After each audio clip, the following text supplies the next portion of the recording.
Okay, तो आज की क्लास में हम लोगों ने जो माई बॉडी शुरू किया था, we had started my body the first lesson. आज की क्लास में हम लोग क्या करने वाले हैं, हम लोगों ने लास्ट क्लास में we had studied breathing system, है ना।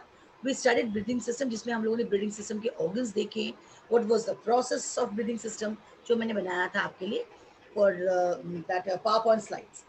Today we will start with the skeletal system. Okay, skeletal system हम पढ़ेंगे। I would like all the students to keep their book and a pencil in their hand so that when I give a reading to the lesson, you are able to underline those difficult terms, or rather we can say the new lexical terms. Aradhya Verma, आपकी तरफ से आवाज आ रही है? Kindly mute yourself. Okay, so today we'll start the topic skeletal system. हमने उस दिन में बताया आपको the system. Aradhya Verma, can you cooperate with me? Can you mute your mic? Thank you. Okay, so बता दें कि system is something in which the group of organs work together for one mission. एक mission के लिए कुछ group of organs काम करते हैं and that is a system. वो हमारा सिस्टम कहलाता है। जैसे कि डाइजेस्टिव सिस्टम में हमने बताया था क्लास 4 में, we have studied that in digestive system there are certain organs which their main function is, their main mission is to digest the food. Food की डाइजेशन में हेल्प करेंगे। अलग अलग प्रोसेस है, अलग अलग पैरामीटर में वो काम करते हैं, पर उनका मेन मोटिव है डाइजेशन ऑफ फूड। सिमिलरली हम लोगों ने अभी रेस्पिरेटरी सिस्टम देखा है, जिसमें कि हम लोगों ने देखा है कि रेस्पिरेटरी ऑर्गन्स आर इन्वॉल्व और उनका मेन मोटिव है for how can we take the air in and how can we give the air out, how can we expel out the air. तो हम लोगों ने रेस्पिरेटरी सिस्टम में पढ़ा था, we have got the nasal cavity, we have got the cilia inside the nasal cavity, we have got the windpipe, we have got the trachea, we have got the lungs. इनका main motive क्या है कि हम oxygen को लें and which of the oxygen which is utmost needed for the energy to be converted, and इसके इस process में जो एल्वियली है उसमें ये एक्सचेंज ऑफ गैसेस होता है, जहाँ पे ऑक्सीजन को लिया जाता है एंड कार्बन डाइऑक्साइड का प्रोडक्शन किया जाता है। एक minute, just a minute, just a minute, give me a minute. जो पढ़ेंगे we will start study about the skeletal system. Skeletal system क्या है? अभी आपने कभी देखा है किसी मूर्तिकार को घर मूर्ति बनाते हुए? नव्या, हाँ कभी देखा है? देखा है? जोर से बोलो, आपकी आवाज नहीं आ रही है। मेरी आवाज आप तक आ रही है ना? Aday Verma, are you getting me? Navya की आवाज मुझे नहीं आ रही है। अदिति सिंह, क्या आपको मेरी आवाज आ रही है? Yes, ma'am. Your sound is coming. Thank you. Okay, so आपने कभी देखा है किसी भी मूर्तिकार को? जैसे अभी दशहरा होता है, Yes. सरस्वती पूजा होता है, तो व्हाट डू वी फाइंड कि पहले एक फ्रेमवर्क किया जाता है, एक फ्रेम बनाया जाता है, ढांचा बनाया जाता है ना। सिमिलरली हमारी बॉडी में ये जो स्केलेटल सिस्टम है, actually it is the framework of the body. ये हमारी बॉडी को एक शेप देता है ना। ये हमारी बॉडी को एक शेप देता है, इट गिव्स अ शेप कि हमारे यहाँ पे बॉडी चौड़ी होगी, पीछे हमारा लंबा होगा, देन अगेन हिप्स बनाएंगे, मतलब they will give a framework. तो what is the main function, what is skeletal system? Skeletal system consist of bones which gives a proper framework to your body. आपकी बॉडी का एक frame बनाता है। हर कुछ भी बनाने के लिए पहले हम एक ढांचा बनाते हैं ना। मतलब आज घर ही बनाना है तो हम लोग पिलर्स बनाते हैं, देन हम छत बनाते हैं, देन उसकी डिस्टेम्परिंग की जाती है, प्लास्टरिंग की जाती है। सिमिलरली हमारी बॉडी भी, हमारा बॉडी जो है उसको एक स्ट्रक्चर देने के लिए ये बोन, ये फ्रेमवर्क है, दिस इज द फ्रेमवर्क। तो ये बोन्स हैं, these are the bones, it consist of bones, cartilage, ligaments etcetera. तो ये हमारा ये system, this skeletal system consist of 4 parts. 4 भाग हैं हमारे बॉडी में। स्कल, ये एक अलग सिस्टम है। Then you have got this backbone, जो वर्टिब्रल कॉलम बनता है, जो हमें हेल्प करता है झुकने में, घूमने में, डांस करने में। तो ये हमें मूवमेंट देता है। Then you have got the limbs, ये अलग एक system, 4 system. It comprises of 4 system. The skeletal system comprised of 4 parts: skull, the backbone, the limbs, मतलब hind limb and forelimbs, and the rib cage. Okay, now I'm going to share my screen with you people, और हम book के साथ इसको पढ़ेंगे तो ये और क्लियर होगा। ओके, चलो, Yes. Let's see.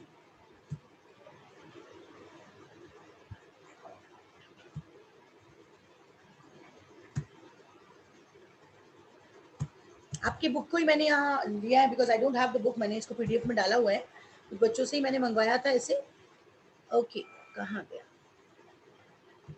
हो सकता है क्लास थोड़ा शॉर्ट हो गया हो, हाल कोशिश करेंगे कि हम इस क्लास को फिर से दोबारा एक बार शेड्यूल करें। Nobody will do this annotations please, नहीं करेंगे, stop doing this.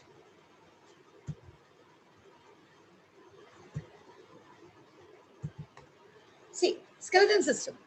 Skeleton system makes the framework of the body. It gives shape and support to the body. ये आपकी बॉडी को शेप देता है, ये आपकी बॉडी को सपोर्ट देता है।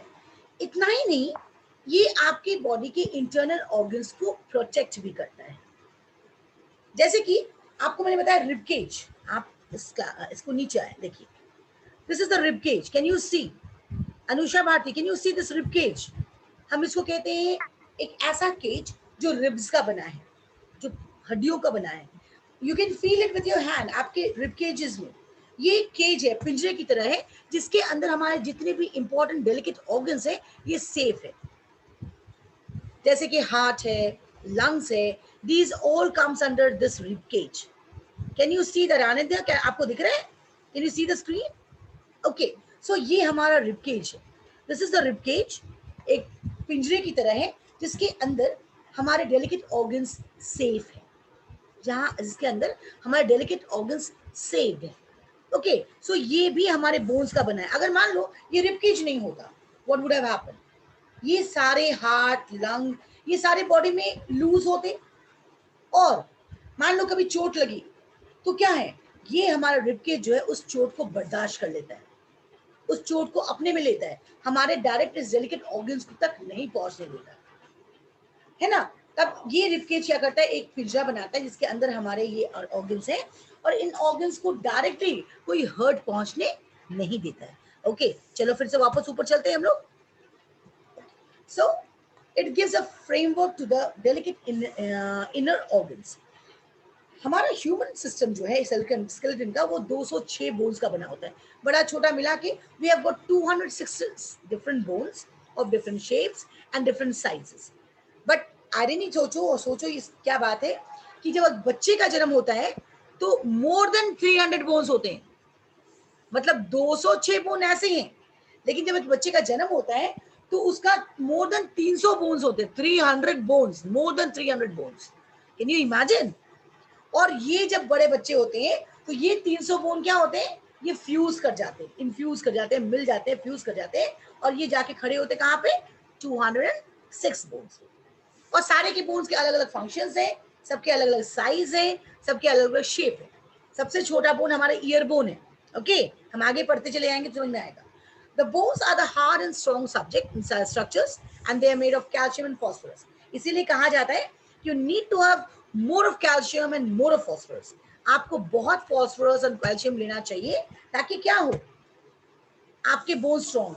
इसीलिए कहा जाता है कि बच्चों को you need to have egg, you need to have pulses, you need to have milk जो कि कैल्शियम रिच है, because it makes your bones stronger. Bones are living entities, bones are living entities मतलब ये bones जो है इसमें जान प्राण है, इट हैज गॉट लाइफ।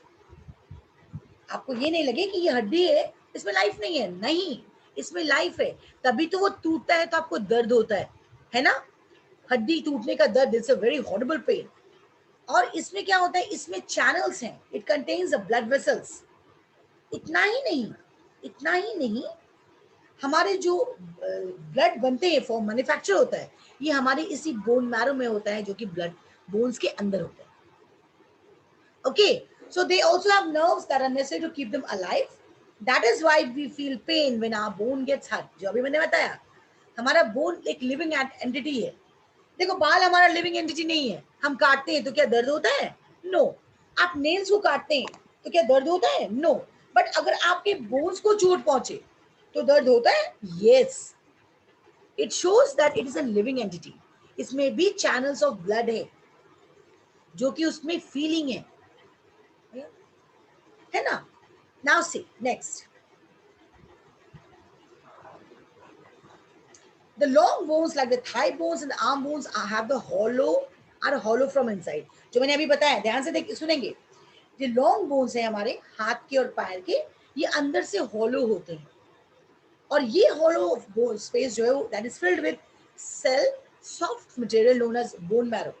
जो नॉनवेज खाते हैं वो जानते होंगे, चिकन या मटन जो भी खाते हैं वो जानते होंगे, जो बड़े बोन्स होते हैं उसके अंदर आपको फ्लैश ही दिखता है, you can see that flash, that is not flesh, actually they are the soft material, soft cells which are present inside those hollow bones, and they are said with the bone marrow. Underline this word, I would like everybody to underline this word, bone marrow.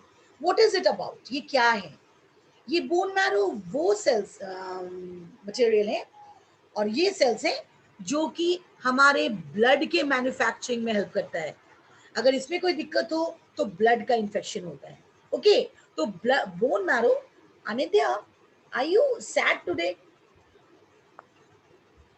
तो आज आप बहुत, you are looking very low. Okay, थोड़ा energy लेके पढ़े बच्चे, सब जगह बहुत प्रॉब्लम्स हैं, we are facing a lot of problem nowadays, तो अभी हमें इस पढ़ाई को भी तो थोड़ा सा लाइवली करना है ना। एनीवेज, सो हमारा जो सेल है, इच का हमारा जो बोन्स है, जो हॉलो बोन्स है, जो लंबे वाले बोन्स हैं, जैसे थाई बोन हुआ, आर्म बोन हुआ, ये हमारे बड़े बोन्स है ना। बाकी तो हमारे कान के बोन्स छोटे वाले हैं, शोल्डर बोन्स छोटे छोटे हैं, हमारे वर्टिब्रल कॉलम्स छोटे छोटे हैं। तो ये थाई बोन्स और आर्म बोन्स जो लंबे बोन्स हैं, ये they are hollow from inside but not as such hollow, इसमें सेल हैं। Okay, they have got the soft material called bone marrow, which क्या उसका मेन फंक्शन क्या है? ये ब्लड सेल को मैन्युफैक्चर करता है। So I would request all the students to underline this word, blood cells are manufactured in this bone marrow, and that is why the bone marrow is known as the factory for making blood cells. Why the bone marrow is called the factory for making blood cells? Why the bone marrow is called factory for making blood cells? Because they make the bone cells, blood cells, है ना? They are responsible for the manufacturing of the blood cells. Okay, now see, हमारे पास अभी भी 4-5 minute है, तो हम लोग थोड़ा आगे पढ़ सकते हैं ना। आपको दिया गया इसके बाद जो मैंने अभी शुरू में बताया, we have got 4 main parts of skeletal system. What is it?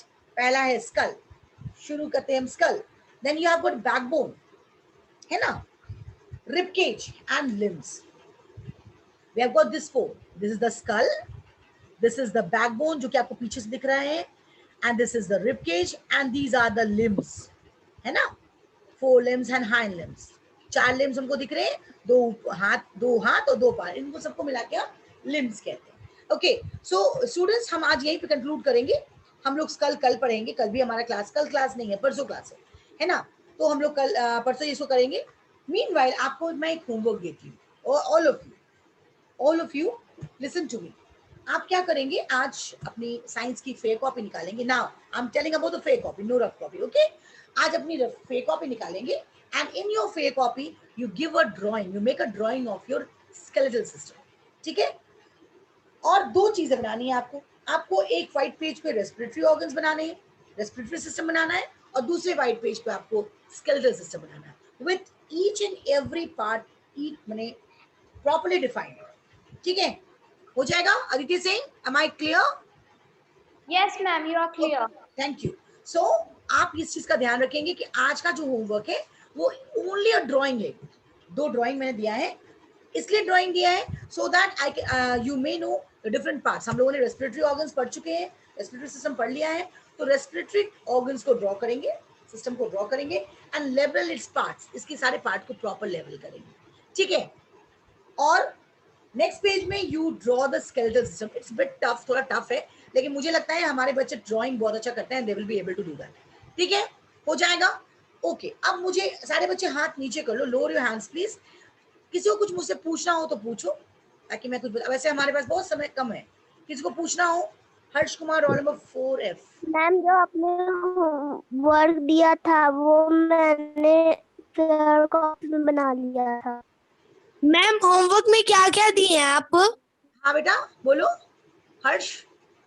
Ma'am, आप क्या बोली थी व्हाइट पेज में क्या क्या बनाने के लिए? 2 व्हाइट पेज में मैं आपको अभी व्हाट्सएप भी कर दूंगी। You have to make a drawing of respiratory system and skeletal system. Done? समझ में आ गया?